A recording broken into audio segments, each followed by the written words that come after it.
دیگر خبریں بلیٹن کا حصہ بنائیں اور آپ کو بتائیں وزیر اعظم شہباز شریف نے سرکاری خرچ پر 1000 طلبہ اور طالبات کو چین کے یانگلنگ ایگریکلچر ڈیمانسٹریشن بیس بھیجنے کا اعلان کر دیا۔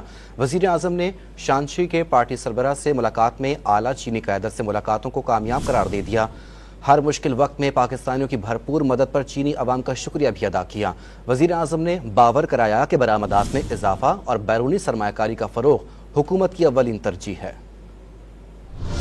وزیر اعظم شہباز شریف کے دورہ چین کا آخری روز، اہم ملاقاتیں، دورے اور معاہدے۔ وزیر اعظم شہباز شریف نے 5 روزہ دورہ چین کا آخری روز شہر شیئون میں گزارا، جہاں انہوں نے یانگلنگ ایگریکلچرل ٹیکنالوجی اینڈ ڈیمانسٹریشن بیس کا دورہ کیا۔ شہباز شریف کو بیس کے مختلف حصوں اور پاکستانی پویلین کا دورہ کرایا گیا۔ وزیر اعظم کو بریفنگ میں آگاہی دی گئی کہ ڈیمانسٹریشن بیس 26 ممالک میں زرعی تحقیق میں تعاون کرتا ہے۔ وزیر اعظم نے زراعت کی جدید تربیت کے لیے سرکاری خرچ پر 1000 پاکستانی طلبہ کو ڈیمانسٹریشن بیس بھیجنے کا اعلان کر دیا۔ یقین دلایا کہ حکومت فی ایکڑ پیداوار میں اضافے کے لیے زراعت میں جدت کے لیے کوشاں ہے۔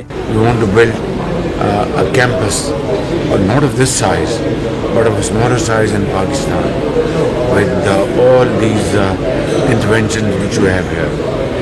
And second course is, which is immediate, we send batches of students to get technical training over here. وزیر اعظم شہباز شریف نے شانشی کے پارٹی سربراہ جاؤ ایدا سے ملاقات میں 2 ٹوک پیغام دیا کہ پاکستان اور چین 2 آہنی بھائی ہیں۔ پاک چین شراکت داری، تعاون اور برادرانہ تعلقات مثالی ہیں۔ وزیر اعظم نے اعلیٰ چینی قیادت سے ملاقاتوں کو کامیاب قرار دیا۔ ہر مشکل وقت میں پاکستانیوں کی بھرپور مدد پر چینی عوام کا شکریہ بھی ادا کیا۔ وزیر اعظم نے باور کرایا کہ برآمدات میں اضافہ اور بیرونی سرمایہ کاری کا فروغ حکومت کی اولین ترجیح ہے۔ زراعت، توانائی اور کانکنی کے شعبوں میں تعاون کے معاہدے پر دستخط کیے گئے۔ شہباز شریف نے معاہدے کو حتمی شکل دینے کے لیے مصدق ملک کی سربراہی میں کمیٹی بنا دی۔ شہباز شریف نے چین کے تاریخی ورثے ٹیرا کوٹا واریر میوزیم کے دورے میں چینی تاریخی ورثے کی خوبصورتی اور ہنر کی بھی تعریف کی۔